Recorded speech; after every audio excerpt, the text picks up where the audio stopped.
You are a God dream. You are an ancestor return. You are a soul writing stories. You are.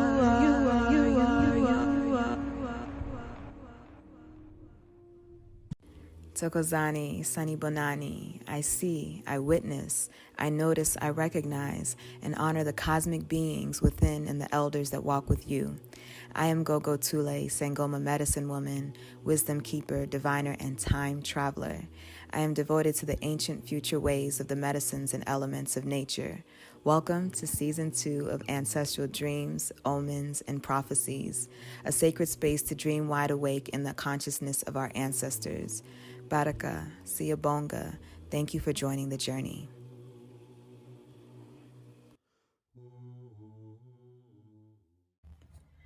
May these words be a prayer. May these sounds be a prayer. May they reach the Most High, Her Highness, Her kindness. May these words be a prayer. May these sounds be a prayer. May they reach the Most High, Her Highness, Her kindness. Welcome, welcome, welcome back to the podcast. Wow, it's been several months. What has occurred? Oh, so much. Welcome back, everybody. Usually I'm like, I don't know what words to put together to describe the way that I'm feeling. But now I'm like, oh my gosh, I have so much to say. What do I do? Which one at a time? I feel so alive and so grateful. And really happy to be back on the podcast. I really miss doing this, but I also understand the time and the space that it's taken to get here. Where do I start? So, a few years ago, I came out of a ceremony and I felt so transformed, and I found myself saying, I feel like I'm breathing for the first time on this earth as my true self. And, what I've noticed around this journey is, I say we awaken many times, and I've noticed and witnessed myself like fly, right? And land here on earth, and then fly back up, and then land, and fly and land. And in this moment, and it's November, end of November, and I've just been through another beautiful transformation. And what I feel to say is that I feel like my spirit has landed and is here to stay. Yes. And, I want to share some things. I want this episode to be like a personal diary. And, I ain't going to go into all the details, but I just want to share some things that are significant to me. And like I was saying, I fly and I land, I fly and I land. So I don't quite know which flying and landing to start from, because there's many things that have led up to this moment in time. But I want to start with December 2020. It was around that time that people were talking about, the great conjunction and all these superpowers that we're going to get. And what was happening in the cosmos at that time that was really unique in terms of the age that we're in the history of humanity and the cosmos. So anyways, I'm like, kind of going along the path, but a few weeks before that, that great conjunction, I had a really profound experience. And I want to start from that point.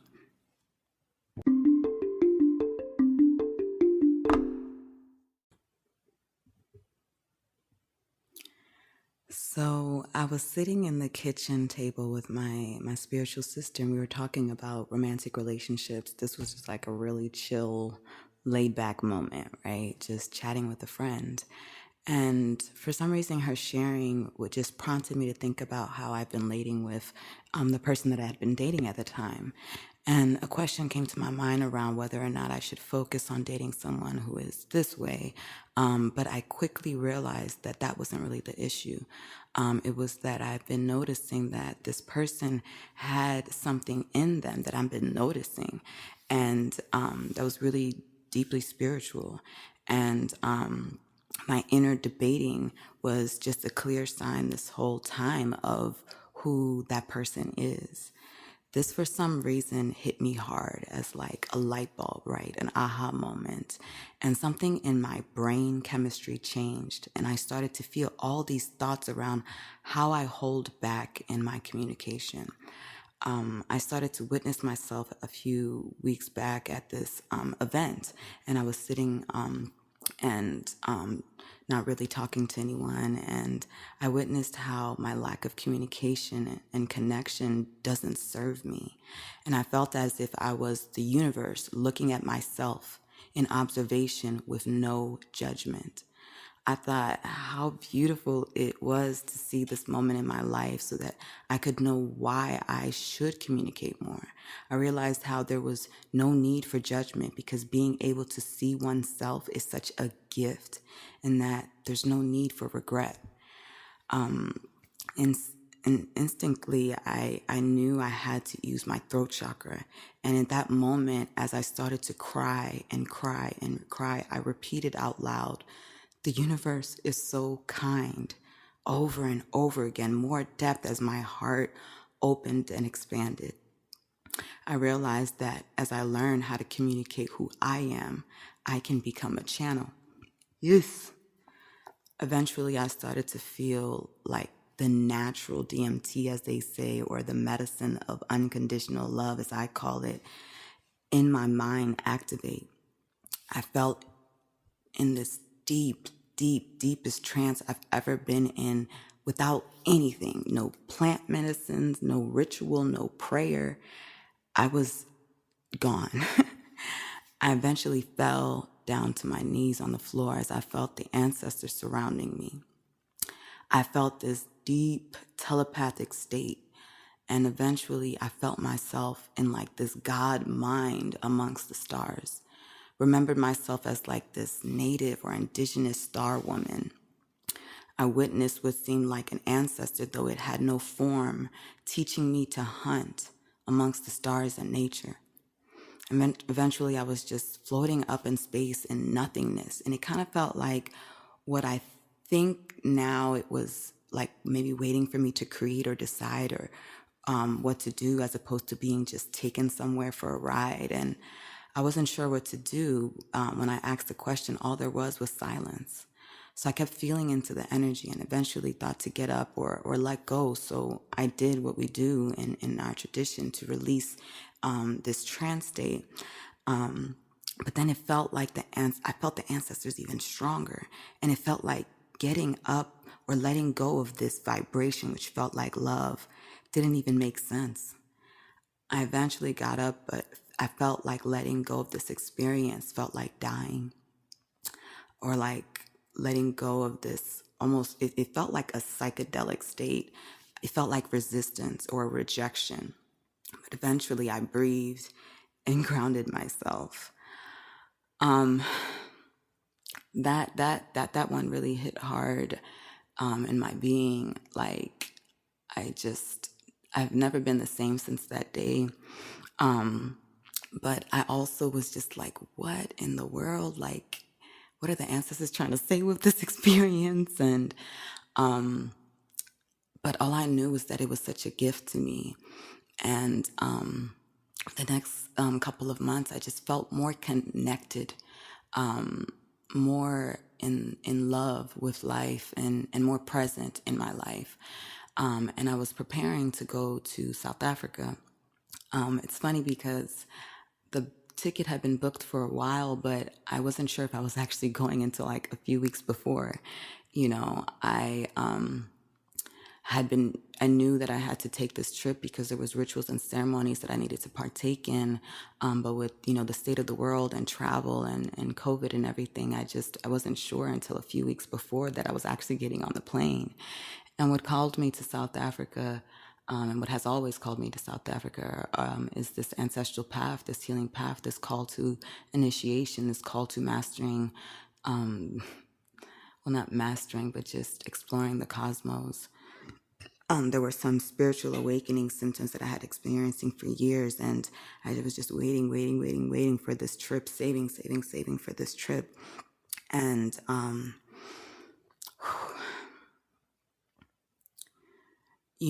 when I went to South Africa, it was beautiful, and the ceremonies were beautiful, and the activations were amazing. And I completed something, and I started something, right? Agreements with the ancestors and rites of passages to continue to do. And when I got from South Africa with no phone, no laptop, no car, all these vehicles of communication and travel, I was like, what? And the past several months have been wild.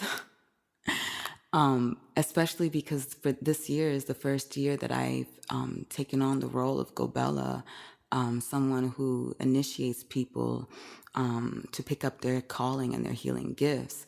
So it's just been like initiations and initiations upon initiations of being of like this activation that's happening, and this new role that I'm taking on.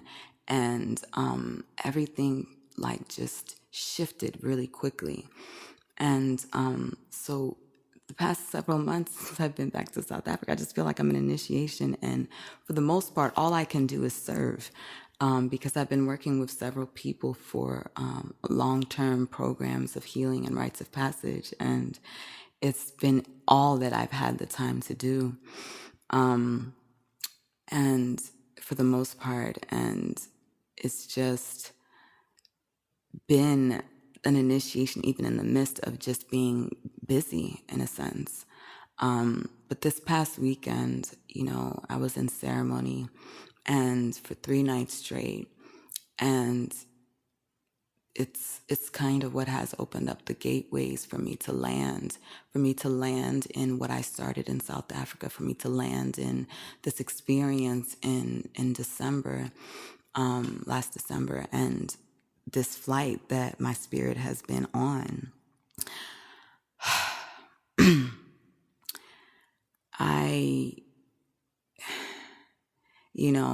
If I think about the ancestral healing path as like stages of ascension, and it's like so real to me how much, it's funny because I didn't even really think that this path would lead me here in a way, because when you start this spiritual path, especially in this new age metaphysical realm, there's this conversation of like the goal is enlightenment, the goal is awakening. And the concept of awakening and enlightenment has always been in my spirit, in my mind, since I started this journey. And recently I've been kind of meditating on like, what does it mean to be enlightened from an African indigenous perspective? And I even want to kind of collect stories from other healers of like what that means, because we understand the guru state, this state of awakening where, or the yoga definition where the body and the mind unite, and all suffering is cleared, and you're awake, you're conscious. I feel like I've only had that description, and I've only known what it's looked like from the gurus that we get to physically see. And I haven't heard a lot about what it means from an African indigenous perspective, and other than this call to heal and being the leaders in the family and the leaders in the community, and embracing our culture and who we truly are. But I came across this beautiful reminder and answer from our beautiful Baba Vusumasulu Cradle Mutwa, and I want to play that for you first before I continue this diary.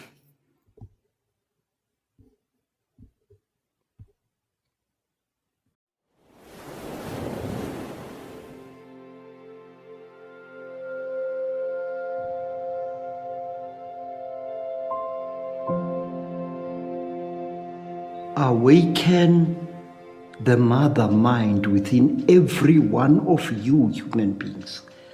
Our people believe that every human being, male or female, has got two minds, the mother mind and the warrior mind.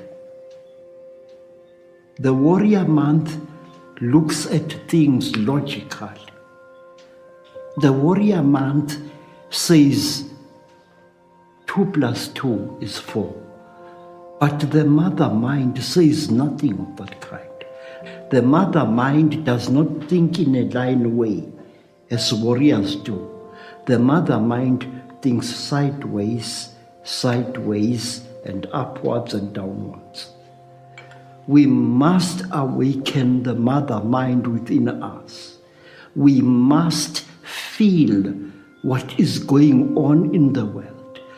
We mustn't just listen to newspapers. We must ourselves feel.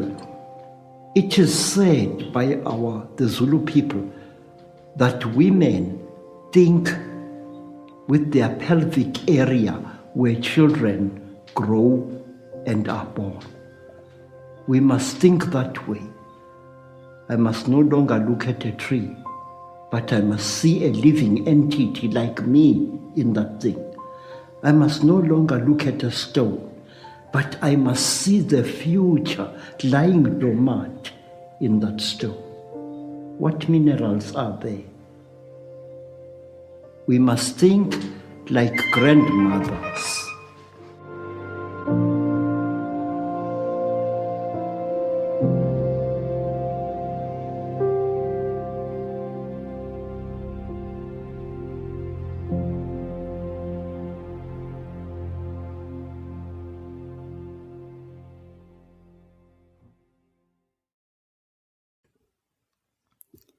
We must think like grandmothers.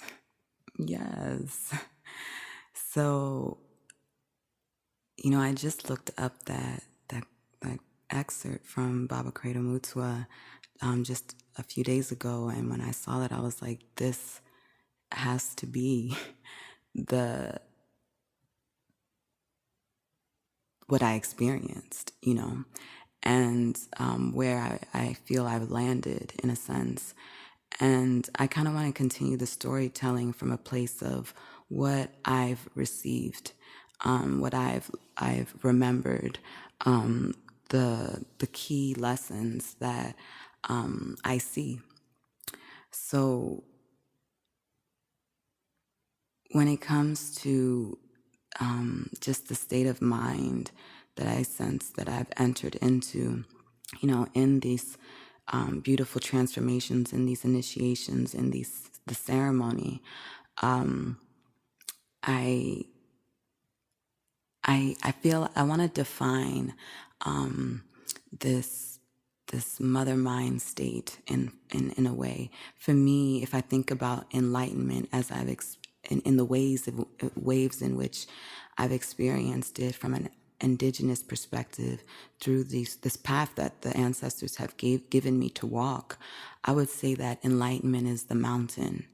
It is the mountain spirit that helps us to elevate and ascend and awaken.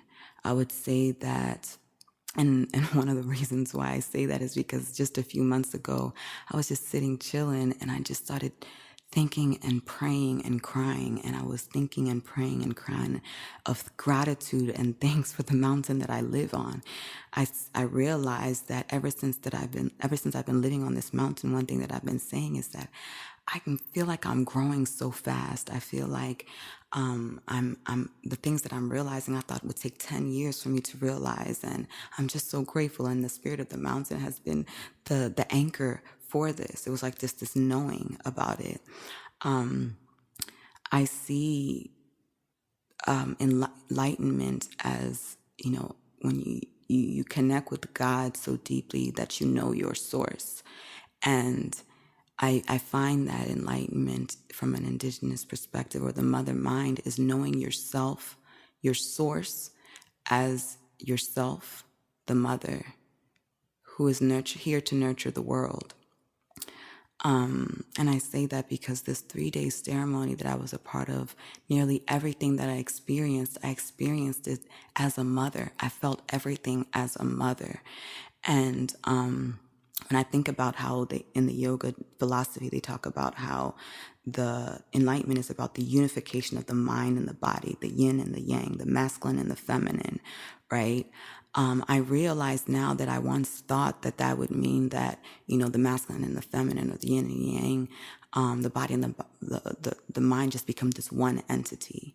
And I now know that it means that I experience myself as the body and I experience myself as the mind at the same time, right? I felt myself as the mother and I felt myself as the child in this world. And one of the things that I gained so much, one of the participants in the ceremony was someone who I'm ushering through a rites of passage. And the things that unfolded between us two in this ceremony has forever changed me. I realized that, in our tradition, we say that, you have a calling. The ancestors have called you. And so you have been called, you go to your Baba, your teacher, and you study and you to answer the calling. And what I realize now is that when someone is called and they reach their teacher, me, the Baba, I'm also being called. Your calling is calling me. Yes. You are being called to transform, and thus I'm being called to transform. I'm being called to die as well. Your presence calls me to die in an aspect of my existence that needs to end, that is connected to all of our existence. And so the presence of this student brought about this, and just the initiations and the energy that the ancestors had been brewing called me to die. Yes. And I accepted my death. Yes. And that is, there's been many, many deaths, and I've died many times with a little bit of resistance. I was like, whoa, wait a minute, not this part. I'll take a little bit of that, but not the whole thing. Because, if you think about it, being called to die doesn't sound, it's a scary thing. It's a scary fear that you have to face. And in accepting this transformation, this death, all this beauty poured in. And I realized that, as a Sangoma, I'm always talking about how, I don't rest, I don't sleep, or I sleep, but I don't really rest. And the ancestors taught me as the mother and the child that, why I haven't been resting has been connected to why mothers have a hard time resting. Mothers have a hard time resting when they don't know where their children are or how their children are doing. When you take on, as a healer, a mother, you take on the children of God, of the universe, and your love, is also like concern. And it's like the need to check on your children, the need to provide them with the medicine that they need to teach them how to walk and know that they're doing well with what they're teaching you. And I realized how much healing that brings to the mother, because when the child or the student is picking up the steps and carrying it and using it to thrive in life, she can rest easy. And I realized that the child or the student is allowing the teacher to rest when they pick up the torch. In the ceremony, the student sang And I had a whole nother level of understanding of like ancestral music, how that it's always like a call and response. It's like the mother teaches the child the child sings the song, and the mother learns the song in a whole new way. Because I was able to learn how to rest as a mother, in the ceremony, I got to listen to people sing my songs. Yes! That I've been teaching.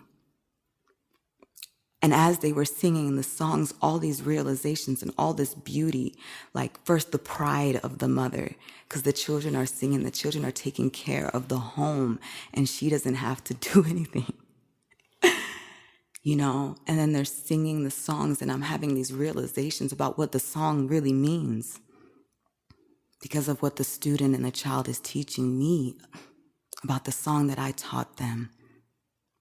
And it's crazy because after the ceremony, people were sharing reflections, and they mentioned the lyrics of some of the songs and what it taught them. It's like the Baba teaches to initiate the song, and the song teaches the student.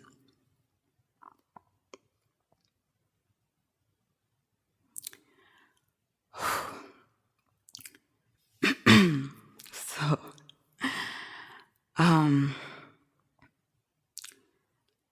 the mother mind, this awakening to me is about embracing the true essence of who we are. Our purpose allows us to nurture God's children.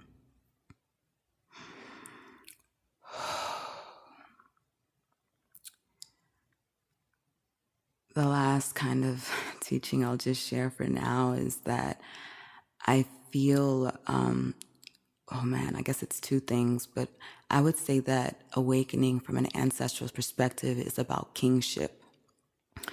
You know, it's funny because when Beyonce launched her last album, there was like some weird conversations about like people misunderstanding what our ancestors talked about royalty. Not everybody is royal and da da da da da da. I was so not into it because I was just like, I don't think people really know what royalty is, and it's not this special thing. Like, we all can be royal in a way, right? Even though there was a king, there was also many chiefs underneath the king. There was always someone who was at head of the family, right? Someone in charge of, to look after something. But anyways, I would say that awakening and ascension is about kingship, because you step into your throne, this awakened mind, right? And you serve, you take care of God's children, of the mother's children, of the ancestors' children. And I'm not just saying that as a healer, I'm saying that, you know, even if as a firefighter, as a nurse, as a researcher, your gift, your awakening to who you are allows you to serve. So kingship, and, you know, I felt so much like a queen in moments, and it was just like so many lessons around embracing the energy of flow, but also it's like, you know, from an African indigenous perspective, the term king is non-binary. It's he and she. It can be both. And this concept of like knowing myself as the mother, knowing myself as the child, is also connected to knowing myself as the divine feminine and knowing myself as the masculine. It's like I'm clear that my spirit is androgynous. I'm clear that I'm both, and I know how they present themselves in my life. I know when I'm in my masculine. I know when I'm in my feminine. I see how they dance together. Yes.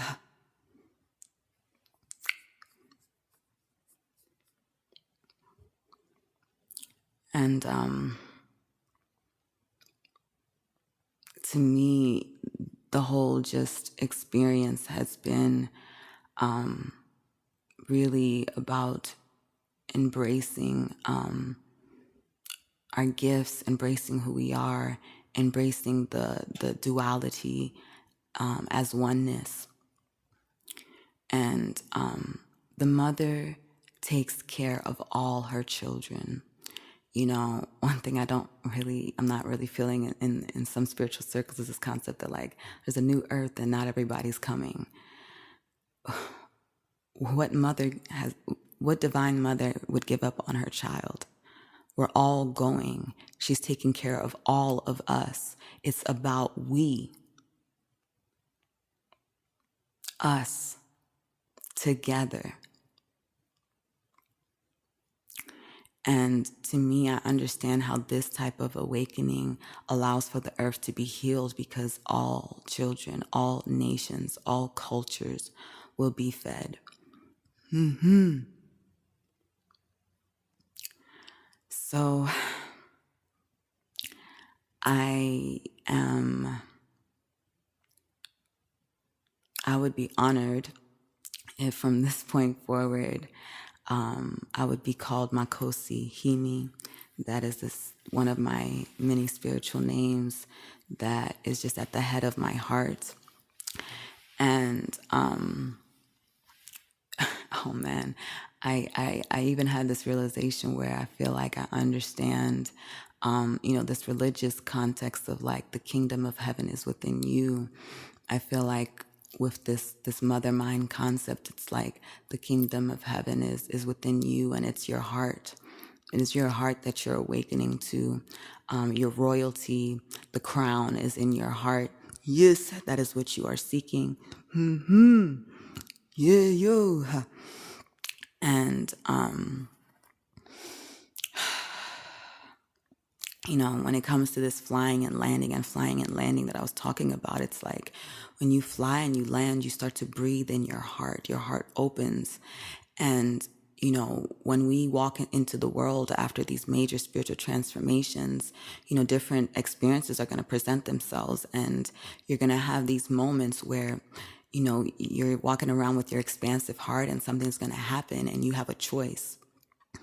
You have a choice to retract and accept what society or the environment or the situation is presenting and shrink, or you have the capacity to expand further and let your heart come out into this world. Yes. And breathe that's the spirit of your heart out into this world. Another thing that I learned about song is that, we talk about raising our vibration and reaching this frequency of the ancestors. And I see now that the rhythm of the frequency is the rhythm of flight, because to me, ascension and awakening in the mother mind is also awakening to our wings. It's awakening to those dreams where we're flying, those dreams where we're like at the airport and we're trying to catch this flight. That's the vibration that we're raising, and the song of the ancestors is the rhythm at which they are flapping their wings. Yes, the rhythm at which your heart is flapping its wings. Yes, the rhythm at which the truth is being spoken. Yes, yo, and where the truth can speak. And the memories and the information can be channeled. Makhosi. So that's my definition of awakening from an ancestral perspective. It's the mountain, it's the wings, it's the kingship, it's the mother, it's the nurturer. Yes, it's about us, it's about we. Yes, and you have to feel your way to know it. Hey, oh. Hey. So I'm going to be pouring, making it rain and pouring this love. I'm going to be pouring my heart as Makhosi Himi. I accept myself as a Makhosi. I accept that I am an ancient being that came here to sing a song that leads to everyone in every place. It leads to the heart. I accept that I am a mother. Yes. Hey. You. And I'm so grateful to be here. You know, I thank you for your patience. I realize now that, we're all waiting for each other to wake up, and we're doing so with a lot of patience for one another. And I thank you for your patience in waiting for me to get here and to continue to arrive here. I couldn't have done it without you. Yes, we did this together. And I'm so grateful that you accepted me in all of my shadows. Yes. And all of my mistakes. And all of my ignorance. And all of my forgetfulness. Yes.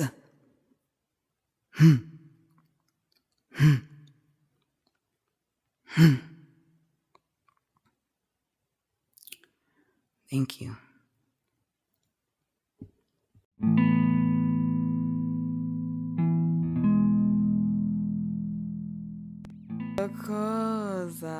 Wow.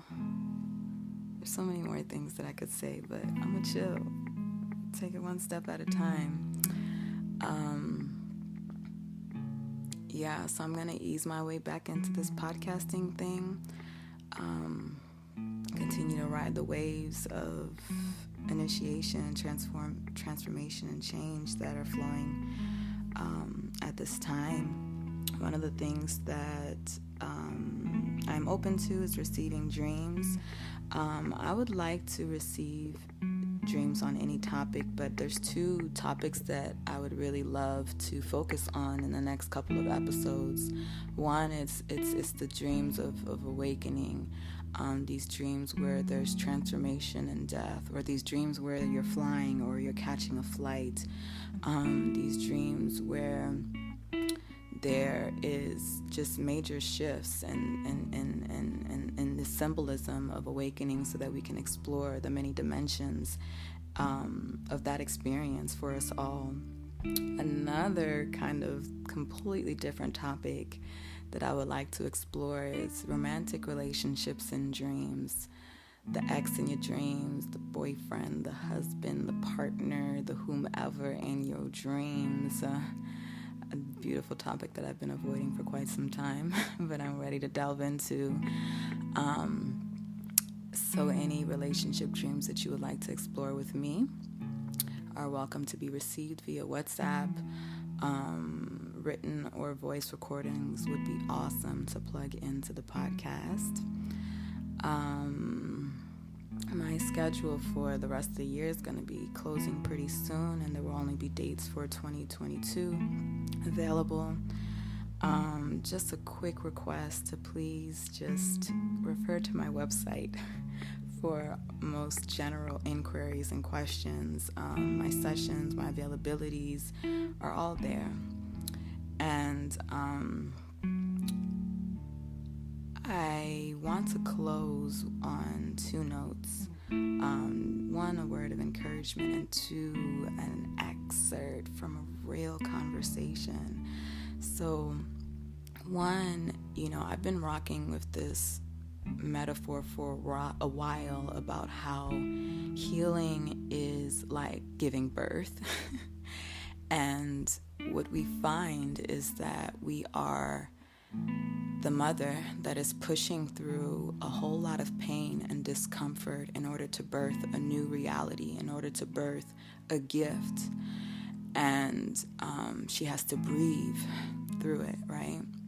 And healing is that you are the mother, and you're also this child that is in this dark womb place, and you don't really understand all of what's going on at times, but there's this light at the end of the tunnel and this push that is happening, and it's also uncomfortable, but all you can do is allow, because you can't see everything that's going on. And the third layer of healing is that you are also the midwife, the higher self that is bringing in the guidance and the encouragement and the wisdom to get through this experience. And a lot of times it's frustrating because we feel one or two or three, all three of these feelings at once. And or sometimes we're so caught up in the child part and we can't see what's going on that we forget that there's wisdom there too, and that there's the breath that's there too that can process this pain, this difficulty, and this discomfort. And sometimes I think about this and it consoles me and I use it to console other people, to know that there's something very brilliant that is happening. And a lot of times it's the connecting of the dots of these mini births. I'm here to help just connect the dots, because when you're able to connect the dots between these moments of change and transformation or opening and activation, it's like you see the path and the purpose that you are here for. And so keep breathing to move through it, because the new child that is going to be born in the version of you is profound, and I can't wait to see it. The last thought that I want to share here is a recording. I was in the car driving with my spiritual sister, Makhosi StarMother, and Queen Solstica, my beautiful sister. We were having a very goddessy, mildly trancy, mildly ecstatic, just beautiful conversation. And I only started recording in the middle, but I'm only going to share a snippet. And this conversation is a mixture of laughter, and it's a mixture of tears, and it's a mixture of realizations. And there's so much energy in the in-between the words that are being spoken. But I thought that it was such a radiant expression of an aspect of some of the things that I've said on this episode. And it was just a beautiful moment that I'm proud of, to be a witness of. And I hope that even if it doesn't make sense right away, that the energy of the conversation will ring in your spirit and knock at the right time. Tokozani Makhosi Abonga Kakulu Baraka. Thank you always for seeing this journey, seeing this work, and being a part of it. Tokozani Makhosi.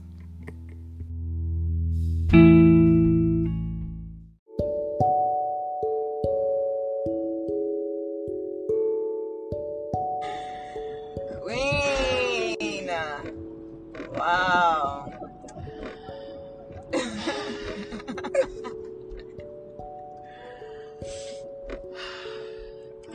I will never be the same. I'm never the same. It's like I love myself. Yes. I love everything. I'm so happy. Yes.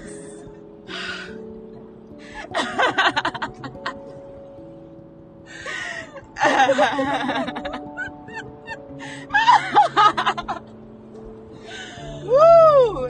Head in the water, crown in the happy children. Head in the water, that crown in the water. I just always it's like you know how everybody was like not separate, there was no separation, and I felt like I believed that my own self believed that there was a separation between myself and Makhosi, Yes. myself and Zuzu, myself and the ancestors, like, but where I am them, Yes. I am Makhosi. Yes.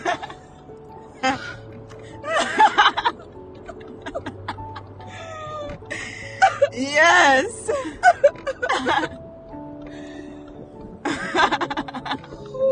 And I kept seeing myself in the ceremonies, giving myself something. I saw myself, and I didn't want to describe it as my higher self or the Makhosi at the time, but I was just like, but it was me giving myself me. Wow.